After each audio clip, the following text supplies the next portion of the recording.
Mesdames, Messieurs, bonjour, très heureux de vous retrouver pour cette nouvelle émission Power Boost enregistrée en direct du sommet de l'élevage à Clermont-Ferrand.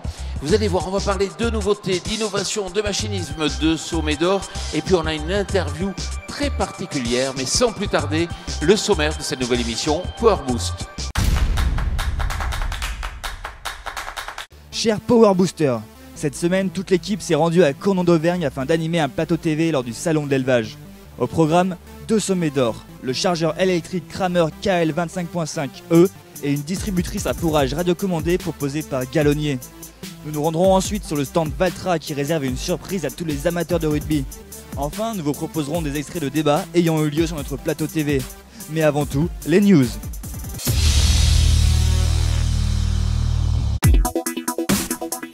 Agroservice 2000 a fêté ses 35 ans dans le cadre du sommet de l'élevage. Notons que ce réseau de distribution d'équipements agricoles affiche un chiffre d'affaires de 40 millions d'euros et dispose de 21 magasins. Hervé Chenel, bonjour. Bonjour Jean-Paul. Alors vous êtes responsable pour la région Est de la France, donc pour Kramer. Alors c'est vrai que c'est la première participation ici au sommet, pourquoi ? Tout à fait, parce que Kramer, depuis juin 2017, reprend ses marques sur le marché européen pour distribuer directement ses produits télescopiques et chargeuses dans la suite du contrat classe qui s'arrête à la fin de l'année 2017. Puisque effectivement jusqu'à présent les chariots télescopiques donc chez Classe c'était Kramer qui les fabriquait, c'est voilà, bien ça. C'est bien ça. Pour être bien clair. Alors vous revenez avec un sommet d'or, bravo déjà tout d'abord, Merci. pour une chargeuse électrique. Quel est le principe ? Tout à fait. Donc nous avons posé notre candidature pour les sommets d'or avec une chargeuse qui s'appelle la KL25.5 électrique, donc 100% électrique, ce n'est pas une hybride, donc alimentée par 2 moteurs électriques, l'un pour la transmission, l'un pour les mouvements du bras. Et c'est une machine donc, qui a 5 heures d'autonomie complète quand on est en mode chargement et qui a 1000 cycles de vie pour son pack batterie. Voilà. Alors, c'est vrai que moi, j'avais l'impression que vous aviez le choix à un moment donné entre des batteries très traditionnelles et des batteries Lyon, donc. En effet, donc les premières marques ont proposé deux packs de batteries, une au plomb, une au gel. Et puis, pour simplifier le commerce, donc, nous équipons en standard d'un pack gel sur la machine. Voilà. Et avec en option un deuxième pack possible pour l'opérateur qui voudrait travailler en continu avec sa machine. Alors c'est vrai que si je devais acheter une chargeuse de ce type, je me dis, est-ce qu'on va avoir les mêmes performances ? Exactement, voire plus, puisque l'avantage de l'électrique, c'est le même cas pour une Formule 1 électrique, pour une voiture électrique. On a 100% du couple instantanément à l'accélération. Donc c'est des machines qui sont très agréables à conduire. On a l'impression d'être dans un kart. C'est très très puissant. Et le problème, c'est la douloureuse, c'est la facture. Combien plus cher ?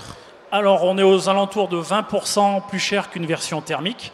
On est dans un budget de 60 000 € pour la machine de base.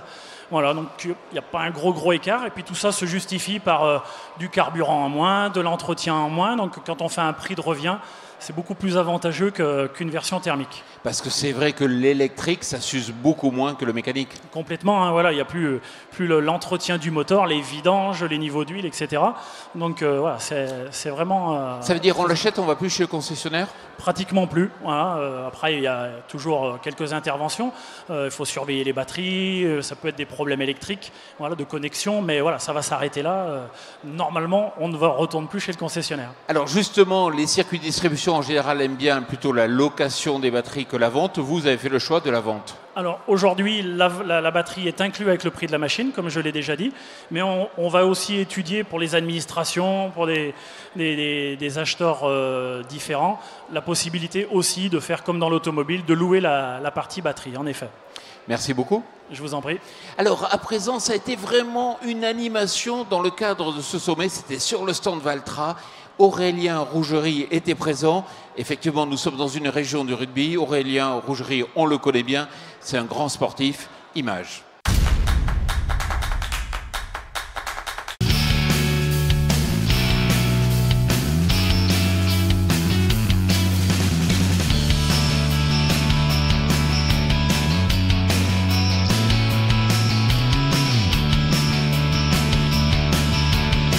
j'ai le plaisir d'être en compagnie d'Aurélien Rougerie. Bonjour. Bonjour. Alors Aurélien, je savais qu'il y avait la famille, je savais qu'il y avait le rugby dans votre vie, mais il y a aussi un peu l'agriculture. Oui, ben voilà, en général, les agriculteurs sont des gens passionnés, des gens amoureux de leur terre, donc c'est des gens forcément que j'aime, donc voilà, tout simplement.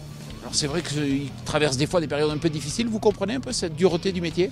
Ben, dureté, ouais, évidemment, hein, rendu difficile par la grande distribution en partie, donc c'est vrai que c'est bien de les avoir, mais il faudrait aussi avoir les prix corrects, mais bon, on les soutient et on essaie d'être avec eux et de manger et de boire des bons produits qu'ils produisent, donc voilà, on est fan. Alors je sais que vous avez essayé un T174 la semaine dernière ici, comment ça se conduit? Ça se conduit très bien, la prise en main a été très facile, on m'a expliqué brièvement et finalement, voilà, beaucoup de high-tech dans ces nouveaux tracteurs et aujourd'hui, ben, ça se conduit presque comme une voiture, donc voilà. Merci beaucoup, puis bonne chance pour le top 14. C'est gentil, merci.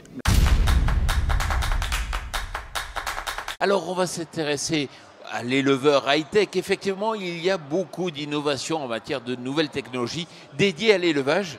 Alain Maté, bonjour. Jean-Paul, bonjour. Qu'est-ce que c'est le Moukol?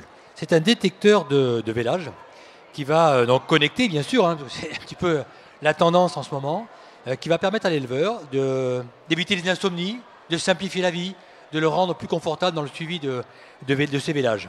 Comment il s'installe donc sur la vache? Très facilement, donc il suffit de le mettre autour de la queue, bien sûr, avec un système de clip à géométrie variable qui permettra de s'adapter sur tout type d'animaux. Une fois qu'il est positionné sur la queue, il va falloir simplement le mettre en route grâce à ce petit bouton. Ok, il va se connecter avec votre application qui sera sur votre smartphone. Il va déterminer le mouvement, les activités de l'animal, vous informer en temps réel, minute par minute, de ce qui se passe. Et lorsque le vélage sera prêt, c'est-à-dire 1 heure avant, il va vous informer qu'il est temps d'aller véler. Et il en faut un pour combien de vaches?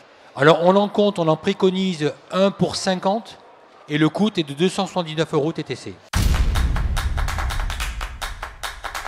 Vous savez que dans l'émission Power Boost, on aime bien toujours mettre le focus sur des petites entreprises, des entreprises familiales. Et il y en a une qui est vraiment intéressante, elle se trouve dans le Tarn. Il s'agit de l'entreprise Gallonnier. Bonjour Patrice Gallonnier. Bonjour. Alors c'est vrai que c'est une entreprise pour le moins familiale. Vous êtes combien dans l'entreprise? Alors une petite entreprise de 10 personnes dans le Tarn.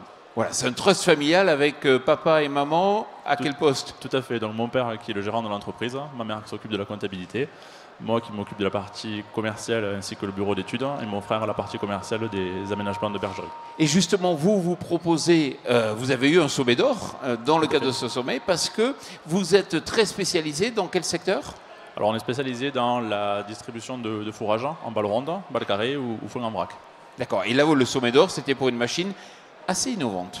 Voilà, donc le sommet d'or parlait d'une machine qui fait la distribution de balles rondes, balles carrées. Tout ça dans un gabarit ultra compact avec la possibilité d'avoir des accessoires démontables pour pailler ou bien distribuer dans des tapis roulants ou contre un cornadis pour alimenter des bovins par exemple. Et le fait d'utiliser donc une télécommande, c'est pour pouvoir passer dans toutes les situations? Voilà, donc en fait on a une machine ultra compacte du fait qu'on n'embarque pas le conducteur. On a un poste de conduite qui se situe tout autour de la machine, suivant les manœuvres que l'on a à faire ou la vision du travail que l'on a besoin de voir.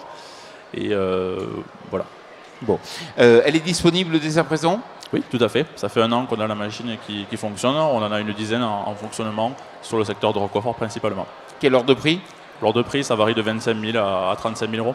Et on peut passer dans quelle largeur minimale? Alors la machine fait 1,55 m de large. D'accord, ok. Patrice Gallonnier, merci beaucoup. Merci à vous. Alors il y a eu un débat vraiment très animé ici sur ce plateau télé TV Agri, donc dans le cadre du sommet de l'élevage. La question était très simple. À qui profite la stratégie des full-liners? Alors on a essayé d'inviter des constructeurs, je vous promets. J'ai essayé d'en voir beaucoup, j'ai essayé de les faire venir. Ils ont tous trouvé une bonne raison de ne pas venir. Concrètement, pour un concessionnaire aujourd'hui, avoir à faire un full-liner, bonne nouvelle ou mauvaise nouvelle? Pour ma part, ce n'est pas mon cas, puisque mon concédant principal n'est pas full-liner. Il le revendique, il l'assume. Pour nous, ça reste une réelle chance de choisir nos partenaires, tant constructeurs en matériel d'accompagnement que d'équipement.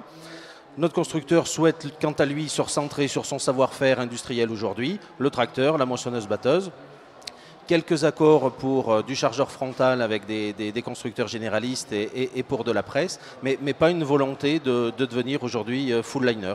Donc aujourd'hui, pour nous, ça nous permet de choisir nos partenaires et les marques avec lesquelles on travaille sur les mieux adaptés pour notre région et notre clientèle. Jérôme Bochabaudon, est-ce que vous êtes d'accord?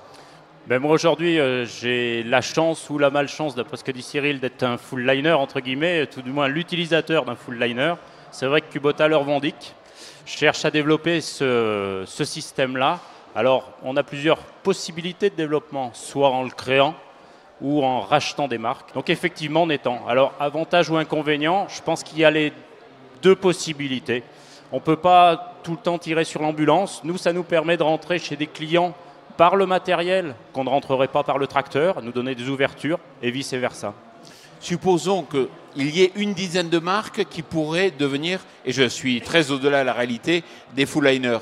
Ça veut dire quoi? Ça veut dire que, grosso modo, 10 x 50, ça fait 500, et les autres 1500 concessionnaires, ils font quoi? Aujourd'hui, Jean-Paul, la position, comme vous le dites, une dizaine de full liners.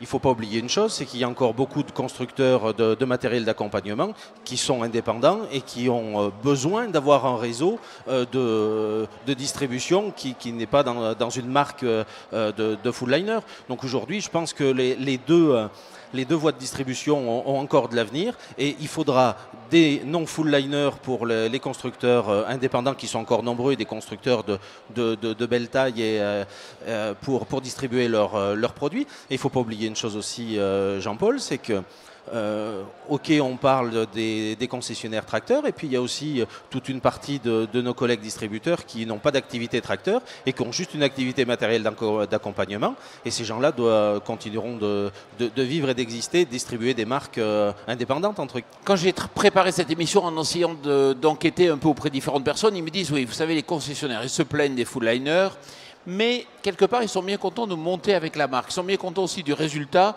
Et c'est vrai que le fait d'avoir des marques assez développées, ça permet de développer aussi le chiffre d'affaires et des savoirs. Je pense que c'est vraiment la volonté d'un full liner, c'est de développer le chiffre d'affaires et d'augmenter leur empreinte territoriale. C'est obligé, c'est de mettre de la couleur, quoi. Entre guillemets. Ce qui tombe plutôt bien, c'est que la marge se fait plutôt sur le matériel d'accompagnement que sur le tracteur aujourd'hui. Le double. Oui et non. On a besoin des deux pour vivre. Après, ce que disait Jérôme tout à l'heure, c'est tout à fait vrai, j'imagine, pour un full liner de vendre une machine à la marque du tracteur. Et c'est aussi, c'est aussi vrai pour nous. Des fois, ça nous permet de vendre une machine à un client d'un constructeur indépendant et de continuer par le tracteur.